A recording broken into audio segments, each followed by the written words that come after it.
more about survival in the West, whereas in the East they've been more acquisitive, a bit more proactive? Absolutely. I think in the East they see the downturn in the West as an opportunity to take market share, and certainly they're looking at longer term strategies, and hopefully the Western economies will now wake up to that challenge and start to see they need to look on a long term basis rather than just a short term cost cutting. And when we talk about measuring confidence or measuring levels of optimism, pessimism, it's actually quite important, isn't it? It's about the decisions these chiefs make, isn't it? Absolutely. Confidence at the board level is key to the decisions that companies will take. We did a survey 12 months ago at Eversheds, and it showed that at that time confidence was very low, and that resulted in quite significant job losses in those businesses. Now confidence seems to be increasing. Hopefully that will be reflected in people being taken on and longer term strategies being pursued. There's a lot of concern about the US, and certainly this week the markets wobbled at the beginning because of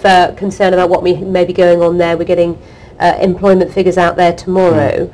Are you concerned about the US? When you talk to the chief executives there, you say they're less optimistic, but are they more than they were, say, a year ago? No, they're less optimistic overall than they were at the start of this year, which I think is worrying for the world economy.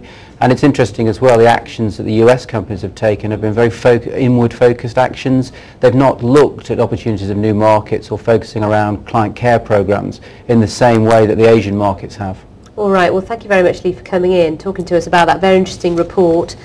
We haven't got time, though, to talk some more. I just want to show you very quickly the markets in Asia who are optimistic today. As you can see, one of the really interesting stories out there today, actually, which is impacting trade in South Korea, and the one in particular, is the IMF, the International Monetary Fund, has boosted its forecast for South Korea. This has really boosted the won. The yen also very strong, and that's really hitting the exporters still this week. I'll see you soon for a look at the newspapers.